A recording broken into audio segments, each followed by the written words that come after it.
안녕하세요. 한국학 에세이의 문광입니다. 오늘은 이제 철학에 대해서 좀 살펴보는 그런 시간을 가지도록 하겠습니다. 그래서 오늘은 김형효의 철학과 선이라는 제목의 글을 가지고 제가 썼던 한국학 에세이 글을 가지고 한번 보도록 하겠습니다. 김형효 선생은 제가 박사 과정에 있을 때 그 한국학중앙연구원의 박사 과정에 있을 때의 그 저의 제가 수업을 들었던 그런 그 선생님이신데요. 한국 철학계의 굉장히 그 중요한 인물이신데 이분이 이제 그 한국의 그 철학에 대해서 굉장히 그 심도 있는 그런 책들을 많이 쓰셨어요. 그리고 이 선생님을 이제 한국학중앙연구원에 제가 박사 과정에 있을 때 선생님의 마지막 그 수업 강의를 제가 들었었는데요. 그 제가 철학을 공부를 굉장히 깊이 했던 것은 제가 출가하기 전에 동양 철학을 공부하고 또 서양 철학의 책들을 공부를 하고 있었을 때 그때 이제 말하자면 그 서양의 중요한 철학들을 이렇게 보면서 김형효 선생님의 책을 많이 봤었거든요. 근데 그 이후에 다시 출가를 해서 불교 공부를 하고 다시 이제 박사 과정에 들어와 있을 때 선생님의 마지막 강의를 들을 수 있었습니다. 그래서 지금은 세상을 뜨고 안 계시지만 이분이 마지막에는 서양 철학을 다 섭렵하시고 오셔가지고 한국 철학, 동양 철학과 서로 회통하는 그런 그 사유의 깊이를 보여주셨고, 그러고 나서 최종적으로는 이제 철학 사상에 가장 깊이 있는 곳은 불교다, 이렇게 말씀을 하시면서 마지막으로 마음혁명이라고 하는 그런 중요한 그 저서를 남기셨습니다. 우리가 세상을 혁명하려고 하고 세상을 바꾸려고 하지 말고 그 세상을 바라보고 있는 우리의 이 마음을 혁명해야 된다. 우리의 문제가 어디에 있느냐? 결국 우리의 마음에 있지 않겠느냐라고 하는 그런 그 말씀을 하셨거든요. 그래서 굉장히 그 인상 깊었던 그 내용이었습니다. 그러니까 우리 불교의 사상과 사유를 철학적으로 다시금 구성해가지고 말씀해 주신 건데, 그래서 제가 이 글의 제목을 동서철학의 결론은 마음혁명이다. 그래서 김형효 선생의 이 철학을 선적으로 살펴보는 그런 그 글을 썼던 적이 있었습니다. 한번 제가 썼던 글을 통해서 한번 보시면 좋겠습니다. 김형효 스님의 그 글에 대해 첫 제목을 제가 한국 철학계의 큰 별이다 이렇게 적었거든요. 한번 보겠습니다. 지나온 시간을 돌이켜보면 나는 스승복이 많았던 것 같다. 선친께 어릴 때부터 한학을 배웠고 20대의 대학에서 좋은 교수님들 밑에서 문사철을 익혔다. 출가해서는 해암선사의 수행가풍을 훈습했고 탄어선사를 사숙하여 교학의 기틀을 다졌으며 진제선사께 공부를 점검받으며 선의 안목을 길렀다. 많은 어른 스님들과 각계각층의 선생님들이 나의 소중한 공부의 이정표가 되어 주었으며 나의 수행이 진척될 수 있도록 도와주셨으니 내게는 모두 자상한 선각자이셨다. 그 가운데에서도 특별히 기억나는 분이 있으니 출가한 뒤에 한국학중앙연구원의 한국학대학원에서 만난 심원 김형효 선생이다. 현대 한국 철학계의 거대한 획을 그은 지성으로 서양 철학에서 시작하여 동양 철학을 두루 관통한 뒤 불교에까지 방대한 사회의 영역을 펼치신 분이다. 그의 마지막 강의를 들을 수 있었던 경험은 내 인생의 크나큰 행운으로 지금도 생생히 기억되고 있다. 나의 박사과정 지도교수이신 한영조 선생의 스승이시니 절집안의 설명 방식을 잠시 빌자면 나에게는 노스님 같은 분이라고나 할까. 동서와 고금의 철학을 관통하고 나서 던져준 불교와 관련된 그의 직관과 통찰은 지금까지 깊은 여운을 내뿜고 있다. 이랬습니다. 아쉽게도 저의 지도 교수이셨던 그 한용조 선생님께서도 정년퇴직을 하시고 나서 바로 돌아가셔서 굉장히 아쉬운데요. 저에게는 이제 제가 불교를 전공을 했지만 그래도 이제 유교를 본격적으로 전공하셨던 한영조 선생님이긴 하지만 한영조 선생님도 불교를 굉장히 깊이 있게 공부를 하셨고 유불선 3교에 다 능하셨고 스승 되시는 김영효 선생님도 동양의 유불선을 비롯해서 그 다음에 서양 철학에 이르기까지 원래 철학은 서양 철학이셨지만 그렇게 방대한 사유의 영역을 펼치셨기 때문에 제가 타너 스님을 연구할 때 동양 철학과 서양 철학의 관점을 회통해서 보는 그런 시야들, 원효의 시야, 그 다음에 그것을 다시 유불선과 이제 불교를 중심으로 해서 선과 화엄을 중심으로 해서 다 회통해서 보는 관점들을 보기 위해서 한영조 선생님을 지도 교수로 해서 김영효 선생님의 책을 많이 보면서 그러면서 이제 어떻게 타너 스님의 사상을 현대적으로 설명할 수 있겠느냐 이런 생각들을 많이 했었던 것입니다. 그래서 지금도 생각해 보면 참 그때 저는 이제 청계산 아래에 옛날에 정신문화연구원이라고 했던 한국학중앙연구원에서 조용하게 혼자서 한 7, 8년간을 여기서 집중적으로 글을 보고 그 다음에 사색을 하고 그쪽에 산책을 다니면서 공부를 했던 그 시절이 뭔가 좀 공부에 깊이 잠심해서 지낼 수 있었던 그 좋은 계기가 되었습니다. 요즘 이렇게 급히 왔다 갔다 하고 뭐 서울 경기를 중심으로 해서 이렇게 많이 법회도 하고 이렇게 하면서도 나름대로 그래도 공부하는 소스가 되고 중요한 저의 어떤 베이스가 될 수 있었던 그런 부분들은 깊이 있게 타너 스님의 책들을 보고 강의를 들었던 것과 함께 어떻게 하면 우리 한국의 불교 사상 그리고 우리 한국 철학 사상을 서양인들의 어떤 안목에 보다 이렇게 접근해서 설명할 수 있겠느냐 그런 어떤 나름대로의 고심의 흔적들이 있었기 때문에 가능했던 것이거든요.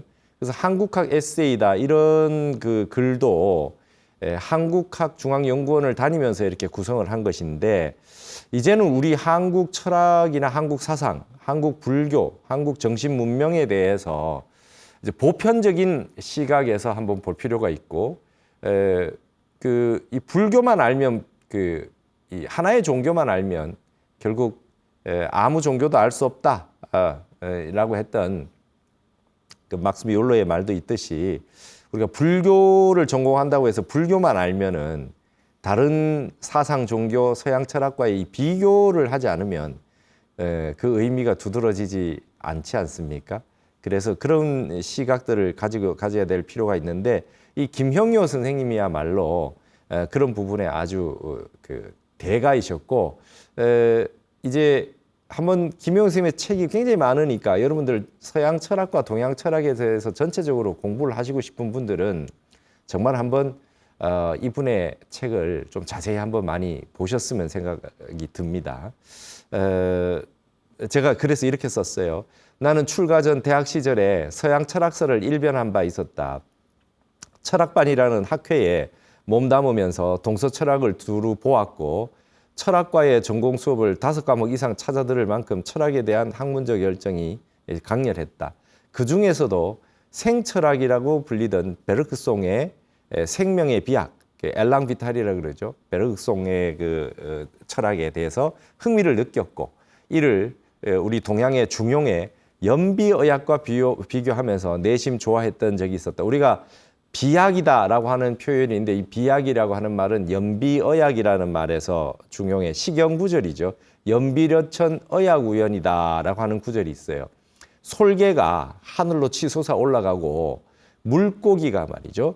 아주 이 시면에서 탁 솟아오를 때, 이게 물고기가 탁 이렇게 뛰어오르고 솔개가 하늘로 뛰어오를 때, 이 천지를 다 같이 이게 살필 수 있는 이 어떤 생명의 엄청난 활발한 생생의 이치들, 그런 이치들이 있는데 우리가 살아가면서 어떤 이 인간의 어떤 사유나 사상이나 생각이라고 하는 것들은 이러한 연비여천과 같은 거 아니겠느냐 이런 생각을 했는데 그 생철학이라고 하는 실존 철학, 생철학이라고 하는 그 가운데 이제 베르그송이라는 분이 했던 말이 생명의 비약이다, 엘랑 비탈이다 이런 말을 했단 말이죠. 이제 이런 부분들이 이제 제가 베르그송의 생철학이라고 하는 이 베르그송의 철학이라는 책을 이 핵심적으로 요약된 책을 볼 수 있었던 건 그때 출가 이전에 김용효 선생의 책이었어요. 그래서 이분이 그 김용효 선생이 아주 불어에 굉장히 능하셨고 서양 철학의 책들이 번역이 제대로 안 돼 있거나 정확하지 않았던 게 많았던 시절이었는데 김용효 선생의 책은 아주 믿고 볼 수 있을 만한 그런 그 깊이가 있었고 그다음에 그 철학들을 번역만 하시는 게 아니라 아주 핵심을 뽑아가지고 정확하게 설명해 주셨고 그걸 나중에 이제 동양 철학, 한국 철학의 관점에서 정확하게 이제 짚어주실 수 있었단 말이죠. 그래서 동양 철학도 서양 철학하는 사람들의 눈으로 그 에피스테메라 그러죠. 인식소. 그다음 그들의 언어와 개념으로 동서 철학을 회통할 수 있게 이 동양 철학을 볼 수 있게 하는 그런 안목을 심어 주셨거든요.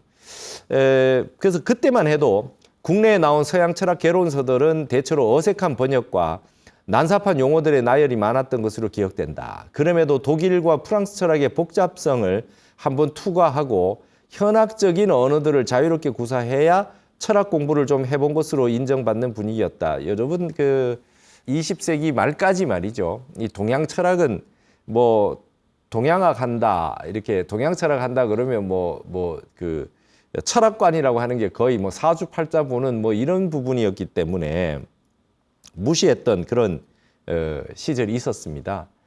서양 철학의 논리학이라든지 그들의 그 어떤 그 사변 철학 이런 부분들이 굉장히 이제 철학적인 것이고 동양적인 것은 그냥 뭐 실용학문이지 그게 철학적이라고 할 수 있느냐 뭐 이런 식의 비하가 있을 정도로 지금은 그렇지 않죠. 근데 그때만 해도 그랬기 때문에 뭔가 서양 철학의 언어와 서양 철학가들을 뭐 한번 투과를 해야 그죠? 칸트 헤겔을 한번 투과해야 뭐 철학을 좀 아는 것 같은 그런 시절이 있었습니다. 우리에게도 강단 철학이라고 하는 그런 세계에서는 그랬는데 이제 그럼에도 불구하고 번역서들이 온전하지 않았던 것들이 있었는데 그때에 이 김용효 선생님의 이 책은 굉장히 도움이 많이 되었습니다. 선생의 저서를 읽으면 그 철학자의 사상을 완전히 소화한 뒤 자신의 글을 쓰고 있다는 것을 확실히 느낄 수 있어서 좋았다. 그렇게 선생의 책을 따라 읽다가 데리다의 해체 철학까지 보고 출가를 했다. 그 후 10여 년이 지나서 한국학중앙연구원에서 직접 선생을 뵙는 인연을 맺게 된 것이다. 저는 이제 어쨌든 그 20세기에 있었던 모든 철학적인 어떤 그런 부분에 대해서는 20대 10년 동안 서양 철학도 굉장히 열심히 봤습니다. 그래서 그 포스트 모더니즘이라고 하는 거, 그 다음에 사회주의 그 막시즘, 그 다음에 실존 철학들, 그리고 포스트 모더니즘에 이르기까지 두루 한번 다 보았는데 이 데리다의 해체 철학이라는 책까지 보고 출가를 했는데요. 그리고 나서 이제 제가 한 10년 정도 동국대학교를 다니고 선원에서 정지를 하고 그리고 나서 이제 국사편찬위원회에서 이제 초서 공부를 하고 뭐 이러면서 이제 한국학중앙연구원에 이제 박사를 다시 들어왔을 때에 그때 또 그 사이에 김용효 선생님은 또 많은 책들을 저수를 하셨었고 그런 책들을 만나게 됐는데 이제 그 수업 시간에 다시 이제 김용효 선생님을 만나 뵙게 됐었죠. 그때는 이미 뭐 명예 교수님으로 수업을 별로 안 하실 때인데 마지막으로 선생님 강의가 한번 개설이 됐던 적이 있었습니다. 그래서 제자이신 교수님들도 다 강의에 들어왔던 적이 있었는데 그때의 그 기억이 생생합니다. 생애 마지막 대학원 강의에서 선생은 평생 철학자로서 걸어온 학문의 여정을 회고했다. 어린 시절 겪은 한국 전쟁 이야기에서부터 유럽에서의 유학 시절 이야기, 그리고 마지막에 만난 불교에 관한 내용까지 선생의 마지막 강의는 마치 순수무구한 천진불의 해맑은 제요와도 같은 것이었다. 총림에서 큰 스님을 시봉해보고 도인 스님들을 참방해본 경험이 있는 나는 선생이 그 큰 스님들과도 비교하여 조금의 손색이 없을 만큼 무심도인의 마음자리를 갖춘 어른임이 틀림없음을 느낄 수 있었다. 실제로 그랬습니다. 이분은 정말 뭐 외국에서 박사를 하고 오셨고 뭐 루뱅 대학에서 그 어렵다는 루뱅 대학에서 박사를 하고 오셨는데 너무나 뭐 서양 그 불어나 그 독어에 이 그 능통하실 뿐만 아니라 너무나 대단한 학자이기도 했지만 마지막에 참선도 많이 하시고 거의 선사와 같은 그리고 아주 무심도인과 같은 분이셨어요. 굉장히 맑고 순수하셨고 한번 글을 쓰시게 되면 몇 날 며칠 이제 집필을 이어서 그렇게 밤새도록 하실 정도로 뭐 선정의 세계에 들어있다고 할 만큼 그런 분이셨어요. 그래서 제가 이제 이 김용현 스님의 이제 수업을 듣고 그때 책도 보고 하면서 지난번에 제가 여기서 강의했던 그 김수영의 그 문학 선시 같은 김수영의 시에 나타난 그 하이데거, 하이데거의 릴케론도 나오고 하이데거의 예술 작품의 근원도 나오고 하이데거 철학이 많이 나오잖아요. 김수영의 시의 그 산문에서. 근데 그 김수영과 동시대였단 말이죠. 근데 이 김용현 선생님의 그 강의에서 하이데거를 이야기하는 그 중요한 부분들을 굉장히 직접 들을 수 있었는데 하이데거와 불교 그리고 이 하이데거를 통해서 동서 철학이 진정 회통될 수 있다라고 하는 부분에 대해 가지고 김용현 선생님에게 그 큰 안목을 제시를 받았던 그런 기억이 있습니다. 마지막에 배웠던 소탈하고 단순한 모습과는 달리 선생의 저서들은 매우 광활하고 다양한 영역을 섭렵하고 있다. 타너 스님이 유불선 3교를 회통하고 기독교를 동양적으로 해석하는 데까지 나아갔다면 김용효 선생의 사유와 저술은 서양을 관통하고 귀거래하여 그 안목으로 동양 사상과 한국학을 통섭한 것이라 할 수 있다. 서양 철학을 해부한 안목을 바탕으로 하여 노장 사상을 데리다의 해체 철학으로 분석하고 하이데거의 사상을 불교로 설명한 저술들은 탁월한 안목을 여지없이 드러내 보여주었다. 하이데거의 정기 사상을 유식으로 푼 하이데거와 마음의 철학과 후기 사상을 화엄으로 설명한 하이데거와 화엄의 사유는 한국에서 진정한 동서 철학의 회통이 이루어졌음을 확인하게 해주었다. 이제 하이데거 철학을 전후기로 나누어서 앞에 그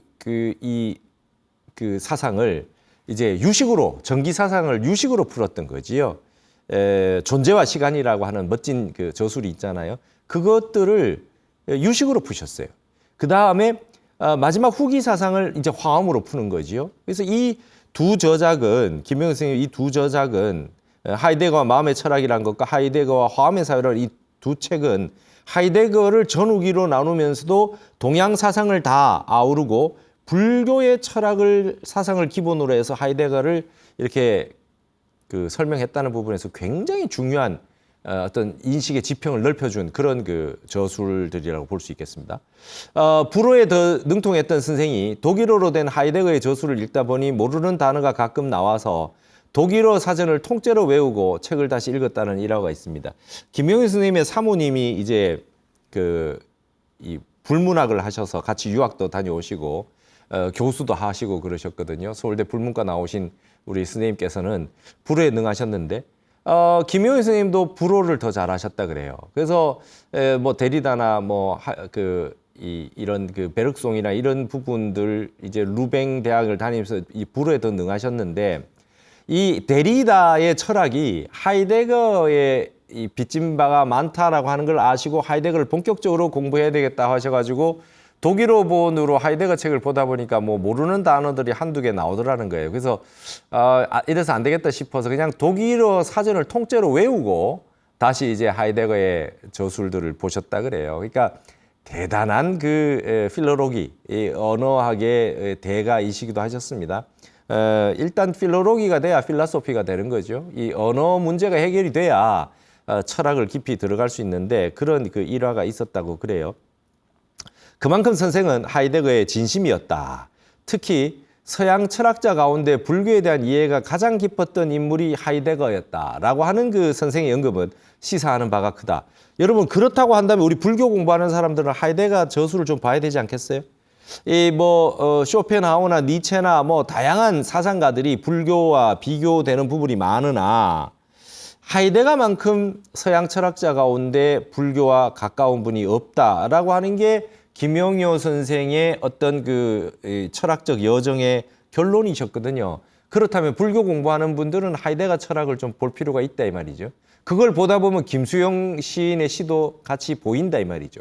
이게 완벽한 게 뭐냐 하면은 이제 양변으로 여겨져 있는 어떤 이분법적 세계가 완전히 소통되어 가는 그 과정에 서양 철학에서의 그 노력이 가장 심입해 들어갔다.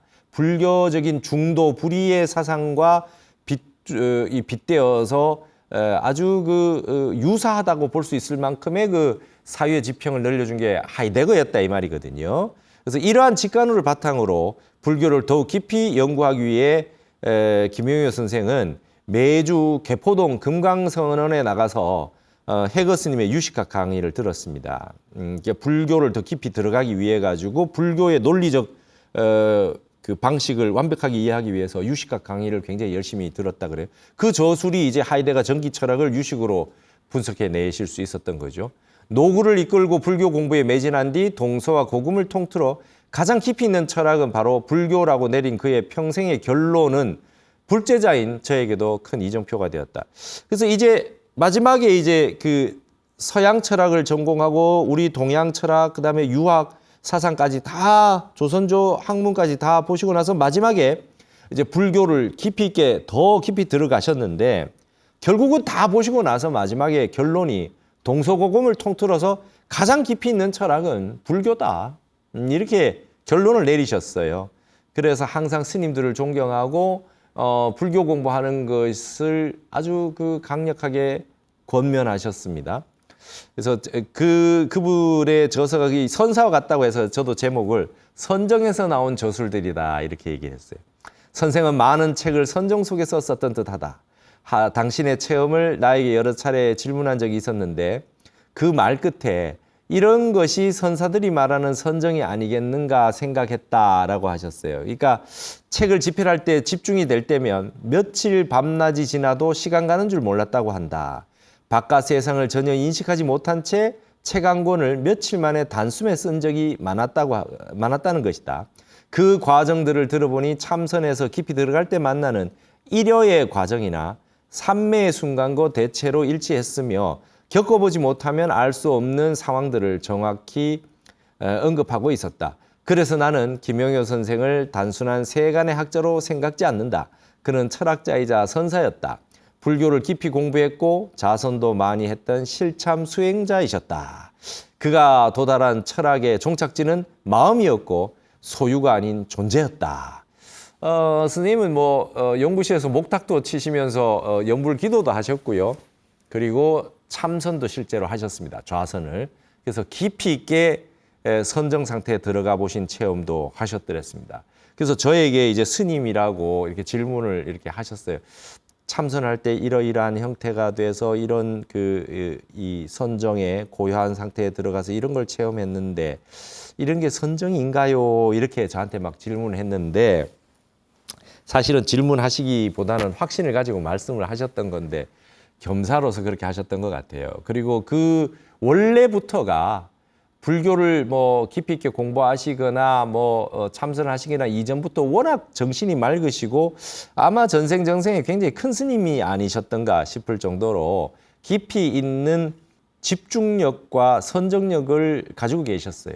그리고 한번 공부를 하면 아주 끝까지 한번 완벽하게 보셨고 책을 쓰실 때는 그냥 단숨에 그냥 일필휘지로 몇 날 며칠 쓰셔가지고 책 한 권을 뚝딱 집필해 내시는 그런 분이셨거든요. 그래서 원래 그런 선적인 분이셨는데 그런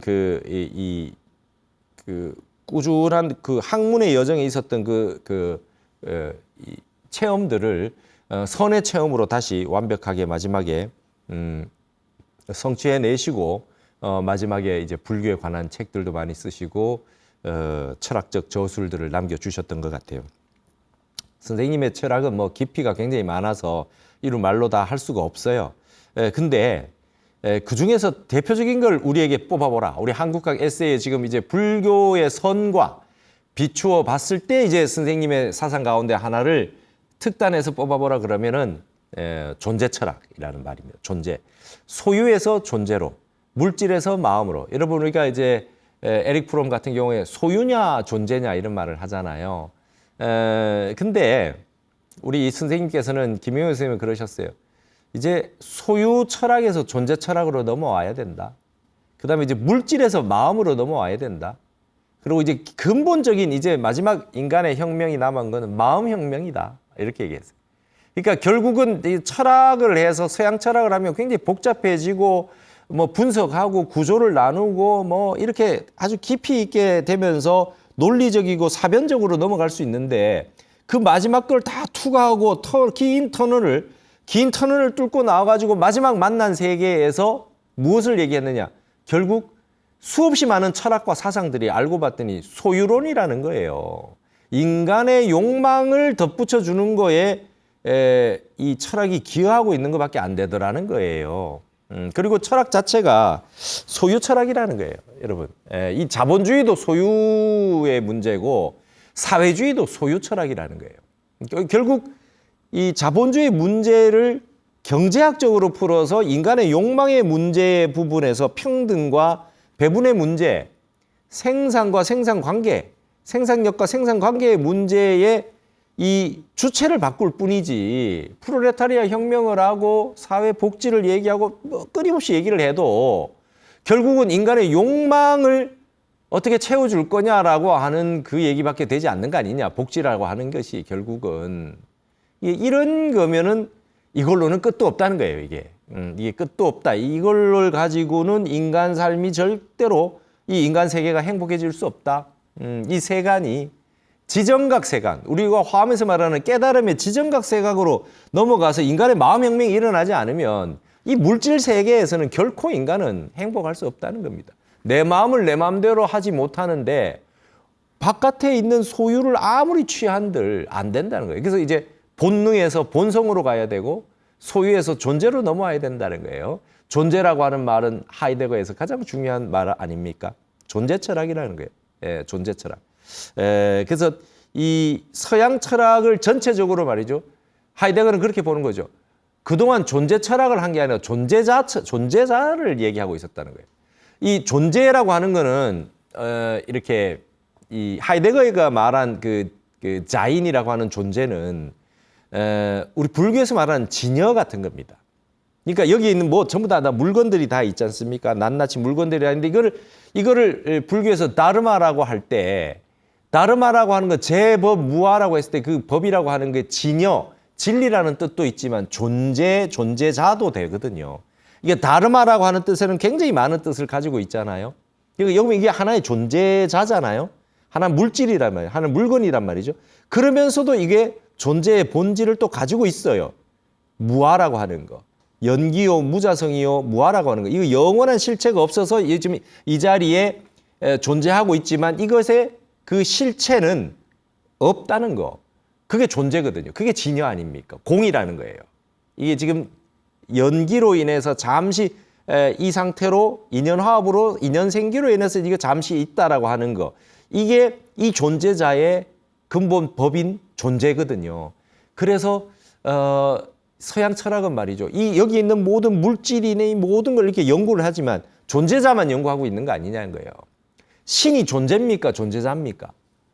마치 하나님이 우리에게 무엇을 명령을 내리고 그 다음에 있으라 하심에 있게 되었고 뭐 이렇게 해서 어떤 절대자인 것처럼 존재하게 되면 그냥 존재자가 돼버리고 마는 겁니다. 존재자로 떨어져 버리는 거예요. 우리 동양에도 조물자라는 말을 써요. 장자에도 나오잖아요. 이 세상을 만들어낸 어떤 조물자이지만 그 조물자를 인격화하지 않죠. 그걸 도라 그래요. 노장 철학에서 장자에 나오는 조물자라고 하는 거는 말이죠. 도예요, 도.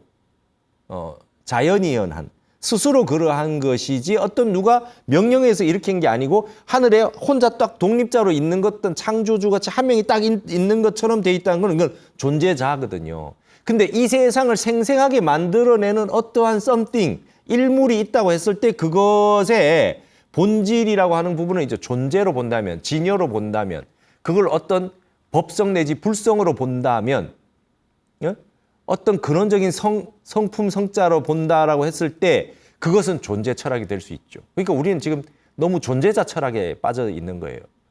평생 우리가 사는 이 몸뚱이를 위해서 사는 것이 아니라 몸뚱이는 버리고 가야 되는 것인데 우리는 이걸 여기에 집착해서 살고 있고 물질을 가지려 하고 그냥 경제, 돈 이것밖에 없게 되는 상황이 됐을 때 우리 삶의 의미가 어디에 있느냐? 우리는 결국 이 몸뚱이는 이 존재자는 버리고 가는데 이 존재 철학으로 돌아와야 된다. 이게 소유에서 존재로 와야 되고 물질에서 마음으로 돌아와야 된다.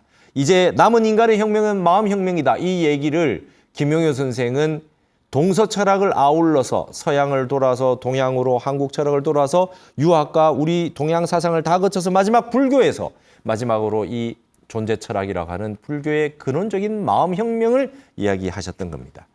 그래서 이 김용효 선생님의 그 불교 저술들을 굉장히 우리가 꼭 불교 공부하는 분들은 꼭 봐야 돼요. 그리고 20세기에 이러한 그 동서 문명을 해통하고 불교에까지 핵심을 다 관통해서 현대적 언어로 철학적 언어로 다 이렇게 표현해 주신 이 김용효 선생의 어떤 철학 사상에 대해서는 다시 우리가 재검토해야 됩니다. 그리고 다시 이분을 되살려서 다시 연구해야 돼요. 너무 인정을 못 받으셨어요. 너무 인정을 못 받으셨어요. 이 순수한 사상과 철학적 방면에서 다시금 이분은 재정립해야 된다. 이분에 대한 연구를 통해서 다시 한번 우리가 되새겨 봐야 된다. 되새김질을 해봐야 된다고 생각을 합니다. 저는 이 철학계를 비롯해서 이런 부분에 제가 꼭 이 얘기를 하고 싶었습니다. 제1회 원효 학술상을 수상했던 김용효 선생의 원효의 대승철학이라는 저서에서 선생은 원효의 사상을 1400년 전의 낡은 철학도 아니요 부처님의 가르침을 해설한 설법에 그치는 것도 아니라고 했다. 인류의 본원적 질문에 대한 탁월한 철학적 성찰로 21세기에도 여전히 유효한 한국 철학의 정수라고 재해석했다. 21세기도 유효한 지금 바로 현재 철학이라는 거예요. 원효 철학이. 원효의 이 대승 철학 회통과 그다음에 무심과 일심의 철학, 그다음에 무해의 철학, 양변이 끊어진 중도의 세계, 무아의 철학, 이러한 그 원효의 철학이야말로 바로 지금 당대의 철학이어야 하고 한국의 최고의 철학자라고 하는 것을 지금 우리가 다시 재발견해내야 된다 이 말이죠. 이게 단순한 그냥 부처님의 사상, 옛날에 신라시대 때의 사상이라고 해서는 안 된다 이렇게 말씀하셨어요. 그래서 제1회 원효 학술상을 받으셨는데요. 그다음에 그뿐만 아니라 마음혁명이라는 책에서는 소유에 매몰된 대가로 각종 정신질환에 노출된 역풍을 겪고 있는 현대사회의 본질적인 문제를 지적하며 산업혁명이나 사회혁명을 넘어선 존재의 마음혁명을 요청했다. 본능이 아니라 본성으로 돌아가야 하며 세상을 혁명할 것이 아니라 세상을 보는 우리의 마음을 혁명하는 것이 급선무라고 역설했다. 여러분 자꾸 바깥에 있는 세상을 개혁하고 혁명하려고 그러고 남을 바꾸려고 그러잖아요. 근데 세상을 보고 있는 우리의 이 안목, 이 전식 득지의 이 지혜의 안목이 부족한 거예요. 세상은 쉽게 혁명되지 않아요. 사람의 마음이 바뀌어야 됩니다. 세상을 보는 우리 마음이 바뀌어야 되지 세상을 바꾸려고 하지 말라는 거예요. 세상이라고 하는 거는 실체가 없어요. 인간의 마음들로 구성되어 있습니다. 마음이 바뀌지 않는데 어떻게 세상이 바뀌겠습니까? 인성이 바뀌어야 세상이 바뀌는 겁니다. 사람이 근본자리로 돌아가고 이 연기의 세계를 이해해야 됩니다. 분열과 이분법과 이런 세계가 아니라 연기의 세계로 다시 이해를 해야 됩니다. 세상은 음양으로 나눠져 있는 것이 아니라 연기의 태극으로 구성되어 있다. 서로 갈마들어 있다. 너 속에 내가 있고 내 속에 너가 있고 속에 양이 있고 양 속에 음이 있고 선 속에 악이 있고 악 속에 선이 있고 서로 뒤엉켜 가지고 있는, 그죠? 선악 시비가 딱 둘로 갈라질 수 없다라고 하는 이 연기의 세계를 이해해야 되고 그것이 바로 무아의 세계란 말이죠. 자아의 세계가 아니라 무아의 세계로 넘어가야 된다는 거예요. 에고의 세계가 아니라 노 셀프, 이 근본의 나라고 하는 이 유아의 세계에서 탈피할 때 우리는 세상이 바뀐다는 겁니다. 우리의 마음이 바뀌어야 된다. 그런 측면에서 볼 때는 전 세계가 지금 명상 열풍이 불고 선의 시대가 왔다라고 하는 것은 뭔가 마음혁명의 시대로 가고 있는 거 아니냐. 그 질곡과 그다음에 이 엄청난 마음의 어떤 정신의 어떤 질환들을 겪으면서 우리는 지금 어쩔 수 없이 그 세계로 가고 있는 측면도 있고, 우리가 거기에 불교를 공부하는 분들, 불자 여러분들의 어떤 간절한 기원과 이런 마음혁명의 시대로 되는 그런 부분에 발언이 필요한 시대가 됐다는 겁니다. 본능이 아니라 본성으로 가야 됩니다. 여러분, 자본주의, 사회주의 다 본능에 충실한 거예요. 본능이 무시할 수 있는 대상은 아니지만 본능을 쫓아가면 본성이 사라집니다. 본성은 없어지지 않으나 태양이 구름에 꽉 가려가지고 장마철 하늘처럼 본성이 드러나지 않을 때 이거는 거의 욕망의 세계야 이 동물의 세계고, 이거는 바로 오탁악세의 엄청난 고통의 세계가 될 수밖에 없거든요. 그렇기 때문에 마음혁명을 일으키는 게 급선무다. 이러한 존재론적 혁명의 정점에서 선이 자리하고 있으며, 그렇기에 불교가 모든 사상의 관면을 차지한다고 할 수 있었습니다. 그러니까 선악이 끊어진 세계를 갈망했던 애국자이셨습니다. 김영현 선생이. 선생은 소유의 철학은 자아의 철학이고 존재의 철학은 무아의 철학이라고 했다. 우리 사회는 너무나 선악 시비의 분별과 과도한 도덕주의의 잣대로 서로 싸우고 있다며 이를 심히 걱정했다. 여러분, 조선시대 때도 보십시오. 그리고 지금도 보십시오. 상대편을 나무라고 꼬투리를 잡고 문제시할 땐 전부 그 잣대는 도덕주의예요. 도덕적이라고 하는 거, 도의적인 판단이라는 건 굉장히 중요하지만 상대편을 단죄할 때는 도덕을 들이대고 나 자신에게 할 때는 나 자신에게는 우리에게는 관대하잖아요. 이 도덕주의가 나쁜 것이 아니라 어떤 형태든 이즘이 됐을 때는 폭력을 행사하게 된다는 거예요. 그래서 도덕주의가 결국 이 소유론과 붙게 된다는 거예요. 존재론으로 올 때는 도덕이 끊어진 세계로 간다는 거예요. 선악 시비가 끊어진 세계로 갔을 때 우리가 본성의 세계로 가지, 본능의 세계로 갔을 때 근거로 삼기 위해서 상대편을 부정하고 내가 옳다는 근거를 대기 위해서 끊임없이 도덕을 끌어오게 돼 있다는 거예요. 법률을 위반했느니 뭐 네가 잘못했느니 할 때 뭔가 잣대로 들이댈 때 이 도덕을 가지고 오는데, 도덕이 나쁜 것이 아니라 도덕주의, 이즘이라고 하는 어떤 그런 아주 폭압을 형성하게 돼 있다, 이런 거예요. 그러니까 세상의 모든 것은 흑백과 명암이 공존하지만 상대를 죄악시하는 이분법과 분별심을 넘어선 원효의 화쟁 사상이 우리의 근본 정신을 잊으면 안 된다고 하였다. 선생은 한국의 미래에 대해 깊은 우환의식을 가지고 있었다. 이 주역에서 중요한 게 우환의식이잖아요. 이 자격자 기후 우환호라. 주역을 만드신 분은 틀림없이 이 세상에 대한 우환의식이 있었을 것이다. 세상을 걱정해서 이 주역을 만드셨다, 이 말이에요. 문왕이 말이죠. 저는 타너 스님이 계룡산 시대가 온다고 예견했던 사실을 들려주며 함께 계룡산 일대를 보러 가자고 제안했습니다. 김용현 선생이 굉장히 애국자였는데 이 나라를 너무 걱정을 많이 하셨어요. 우리는 너무 이분법으로 가고 있다. 그리고 너는 그러고 나는 옳다는 거에 빠져 있다. 그리고 보수 진보라고 하는 세계에서 이 내가 옳다라고 하는 도덕적인 어떤 우월감을 가지고 상대편에게 폭압을 행사하는 일이 너무나 많다. 민주라는 말도 그 속에 너무나 아주 활용되고 있다. 산업화와 민주화라고 하는 걸로 양대 산맥이 돼가지고 서로 분열돼서 나누어서 보수 진보라고 해서 싸우고 있는 이 현상들은 굉장히 문제가 많다. 이것들이 이제 정보화가 되고 말이죠. 과학이 되고 막 산업화가 되고 모든 혁명들이 다 있었지만 알고 보면 우리 민주화도 혁명이었죠. 그 다음에 산업혁명이 있었죠. 그 이전에는 농업혁명이 있었습니다. 지금 정보혁명이 있습니다. 그러나 전부 다 이건 소유론이라는 거예요. 인간의 본능에 충실한 거예요. 본성으로 돌아가지 못하기 때문에 내 본능이 앞설 때는 상대편의 어떤 이 자아, 에고가 강해져가지고 욕망이 강해져가지고 상대편에게 피해를 주는 그런 사회를 만들어 가고 있다는 것이죠. 그렇기 때문에 이것을 바꾸는 소유에서 존재로 넘어와야 되고 물질에서 마음으로 넘어와야 되고 본능에서 본성으로 넘어와야 된다는 것이죠.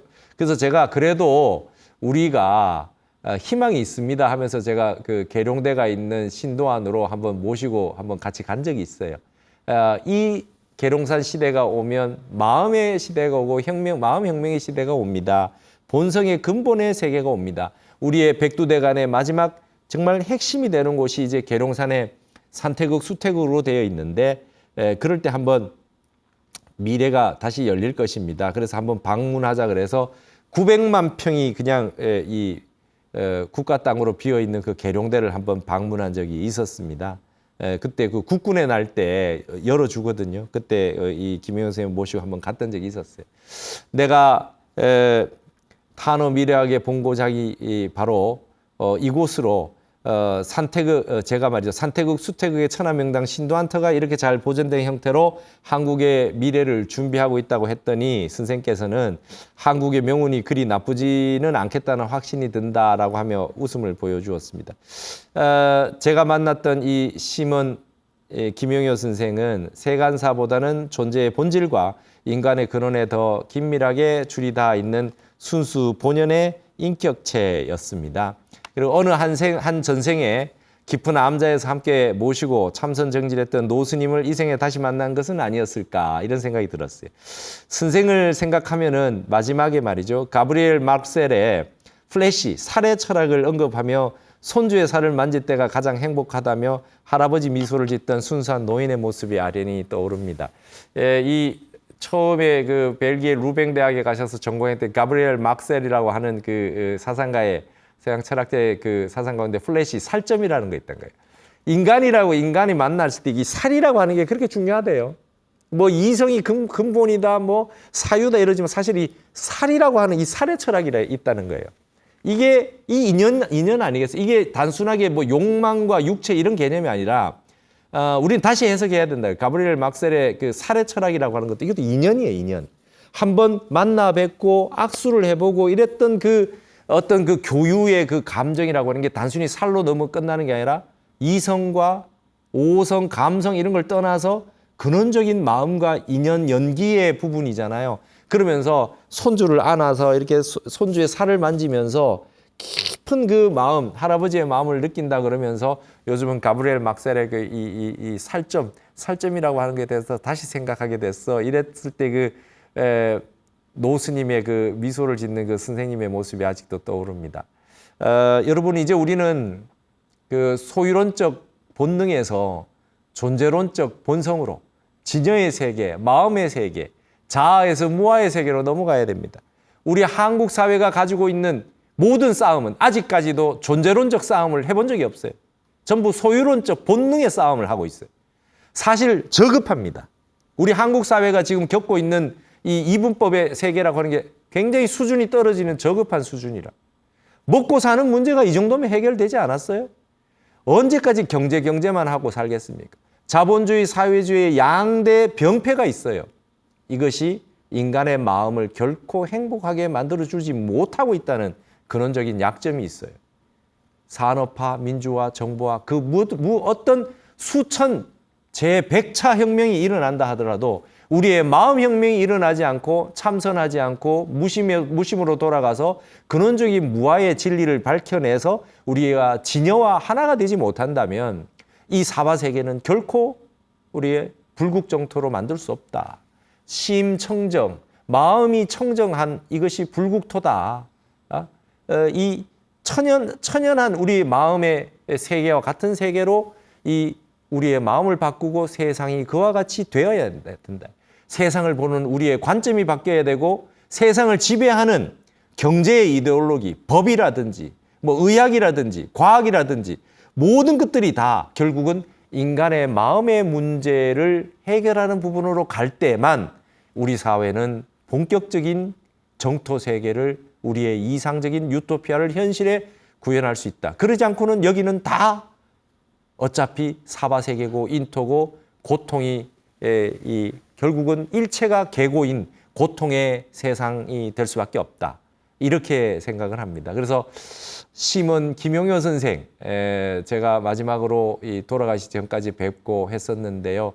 우리 이 선생님의 이 사상이 다시금 그 연구가 다시 돼서 이 동서 철학과 불교를 아우르는 근본적인 지혜를 밝혀주신 이 선생님의 어떤 일생을 다시 재조명할 수 있는 계기가 되었으면 좋겠고, 여러분들도 한번 꼭 책을 한번 탐독해 보셨으면 좋겠습니다. 오늘 한국학 에세이 여기서 모두 마치겠습니다. 감사합니다.